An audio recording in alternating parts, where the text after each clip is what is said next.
Assalamualaikum warahmatullahi wabarakatuh. Perkenalkan, nama Sinta Cuculandari, NIM 1914080041, jurusan Tadris IPA Fisika, mata kuliah Biofisika, dosen pengampu Dr. Milia Sari, SPD MSI. Video ini bermaksud untuk mereview materi bab 4 tentang fluida dalam biologi. Materi pertama yaitu tentang pengertian fluida. Fluida adalah zat yang dapat bergerak ketika dikenai gaya. Fluida dapat berubah bentuk dan bersifat tidak permanen. Fluida membentuk berbagai jenis benda padat sesuai dengan bentuk benda yang dilewatinya. Konsep tekanan. Tekanan didefinisikan sebagai gaya persatuan luas. Konsep tekanan terutama berguna dalam membahas fluida. Fluida memberikan tekanan ke semua arah. Materi selanjutnya yaitu tentang jantung yang berfungsi sebagai pompa yang melakukan tekanan terhadap darah agar timbul gradien dan darah dapat mengalir ke seluruh tubuh. Cara kerja jantung. Pertama, pembuluh darah berfungsi sebagai saluran yang mendistribusikan darah dari jantung ke semua bagian tubuh dan mengembalikannya kembali ke jantung. Kedua, darah yang berfungsi sebagai medium transportasi di mana darah akan membawa oksigen dan nutrisi. Ketiga, darah berjalan melalui sistem sirkulasi dan dari jantung melalui dua lengkung vaskular atau pembuluh darah yang terpisah. Keempat, sisi kanan dan kiri jantung berfungsi sebagai dua pompa yang terpisah. Kelima, jantung terdiri atas separuh kanan dan kiri serta memiliki 4 ruang, bilik bagian atas dan bawah di kedua belahannya. Keenam, bilik bagian atas disebut dengan atrium yang menerima darah yang kembali ke jantung. Ketujuh, memindahkan ke bilik bawah yang ventrikel yang berfungsi memompa darah dari jantung. Materi selanjutnya yaitu tentang prinsip fluida pada aliran darah manusia. Sistem peredaran darah adalah sistem yang memanfaatkan mayoritas fluida. Dalam sistem peredaran darah, peran viskusitas fluida sangat penting sehingga mempengaruhi kesehatan dan manusia. Sistem pencernaan berfungsi untuk mengedarkan zat-zat atau sari makanan yang diolah dalam tubuh menuju ke seluruh tubuh manusia, yang diedarkan agar fungsi tubuh manusia berjalan normal. Jika peredaran darah ini tergantung pada sistem yang lain pun terganggu. Kekuatan atau energi per satuan waktu dipakai untuk mengedarkan makanan ke seluruh tubuh didapat dari jantung. Jantung merupakan mesin penghasil energi bagi sistem peredaran darah ini. Sebagai medium tempat mengalirnya darah pada manusia adalah pembuluh darah. Materi selanjutnya yaitu proses ekspirasi ketika udara keluar dari paru-paru. Kerja pernapasan pada paru-paru, proses inspirasi ketika udara masuk ke paru-paru, otot antar tulang rusuk berkontraksi dan terangkat sehingga volume rongga dada bertambah besar, sedangkan tekanan rongga dada menjadi lebih kecil dari tekanan udara luar, sehingga udara mengalir dari luar ke dalam paru-paru.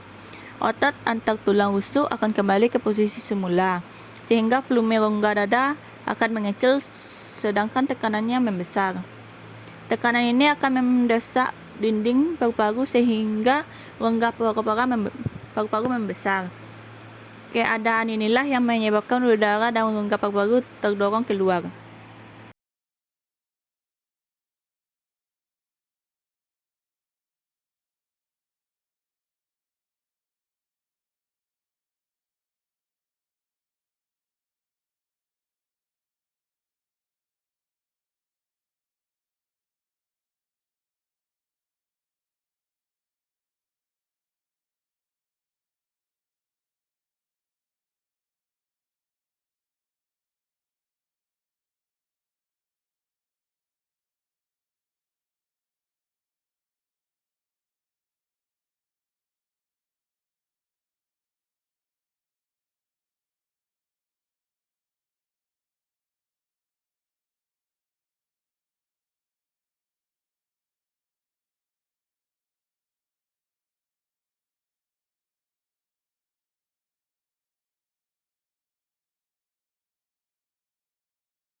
Materi selanjutnya yaitu tentang prinsip fluida pada paru-paru manusia. Bernapas adalah salah satu ciri dari makhluk hidup, apalagi manusia.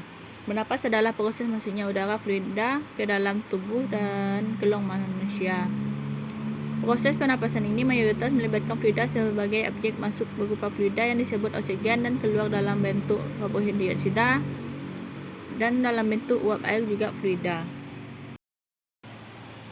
Materi selanjutnya itu prinsip fluida pada burung. Prinsip yang ditemukan oleh ilmuwan Belanda bernama Daniel Bernoulli itu bisa menjelaskan proses atau prinsip kerja dari burung terbang dengan sangat baik. Prinsip penting mengenai hubungan antara tekanan fluida dengan kecepatan aliran fluida. Semakin tinggi kecepatan aliran fluida, tekanan akan semakin rendah. Sebaliknya, semakin rendah kecepatan aliran fluida, tekanan akan semakin tinggi. Bentuk sayap burung didesain sedemikian rupa oleh sang pencipta agar bisa mengambil keuntungan dari prinsip di atas.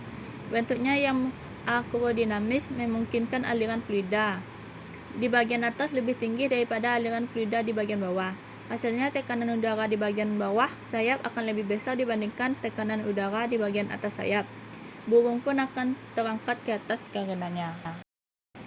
Materi selanjutnya yaitu kontinuitas pada ikan sumpit atau pemanah. Ikan sumpit sebagai salah satu penghuni ekosistem mangrove saat tergantung dengan keberadaan vegetasi mangrove. Kerusakan hutan mangrove akan mempengaruhi kelimpahan ikan sumpit di dalam, termasuk jenis spesies. Perubahan iklim akan terpengaruh besar terhadap kelestarian ekosistem mangrove. Faktor penting yang mendukung keberadaan mangrove adalah salinitas dan tingkat sedimentasi. Perubahan pola curah hujan memengaruhi distribusi dan komposisi mangrove karena curah hujan mengontrol tingkat salinitas dan menyuplai air tawar untuk mangrove. Jika ketinggian air laut mengalami peningkatan, sebagian kecil komunitas mangrove di tepi laut dan tepi pantai akan hidup ke arah daratan untuk mendapatkan kondisi lingkungan yang sesuai, seperti fotoperioda, kedalaman, dan frekuensi genangan pasang surut. Ikan sumpit bisa berimigrasi dan mampu hidup dari kisaran salinitas 0 sampai 35, meskipun hanya bersifat sementara. Menurut Allen, 7 spesies dalam genus Tosotes dikenal dengan sebutan ikan pemanah karena kemampuannya untuk menyemprot serangga yang ada di daunan atau ranting, sehingga serangga tersebut jatuh ke permukaan air dan menjadi mangsanya. Materi selanjutnya yaitu tentang peran fluida dalam fotosintesis pada tumbuhan. Selubung yang terdiri dari 2 lapisan yaitu membran luar dan membran dalam. Di antara kedua membran ada ruang antar membran. Membran ini seperti fluida kental yang melingkupi bagian dalam kloroplast. Dimungkinkan berfungsi sebagai pembias cahaya yang masuk dan sebagai pelindung seperti atmosfer bumi. Sistem halus yang terdiri dari membran tilakoid yang saling terhubung dan terletak di dalam rongga kloroplast yang disebut stroma. Di dalam tilakoid terdapat ruang yang disebut ruang tilakoid grana atau granum, merupakan tilakoid yang saling bertumpuk dalam satu kolom. Letak klorofil sendiri berada di dalam membran tilakoid. Materi selanjutnya yaitu tentang prinsip-prinsip fisika pada proses naiknya air dari akar ke daun. Tekanan akar. Air diserap melalui akar. Akar memiliki rambut akar yang berfungsi untuk memperluas bidang penyerapan air. Rambut akar terbentuk dari sel epidermis yang menjulur keluar. Osmosis adalah perpindahan zat dari larutan kurang pekat ke larutan yang kurang pekat melalui membran semipermeabel. Membran semipermeabel adalah selaput pemisah yang hanya dapat dilalui oleh air dan zat tertentu yang larut di dalamnya. Kedua, daya kapilaritas batang. Air dapat diangkut dari atas akar ke seluruh tumbuhan karena adanya daya kapilaritas batang. Daya kapilaritas batang adalah kemampuan xilem yang memiliki diameter sangat kecil untuk menaikkan permukaan air lebih tinggi dibandingkan dengan di luar pembuluh. Daya hisap daun. Air digunakan oleh tumbuhan untuk proses fotosintesis. Daya hisap daun adalah kemampuan daun yang menyerap air dari jaringan yang ada di bawah, yaitu batang. Sekian dulu review materi bab 7 dari saya. Maaf jika ada kekurangan dan kurang kelengkapan. Terima kasih atas perhatian. Wassalamualaikum warahmatullahi wabarakatuh.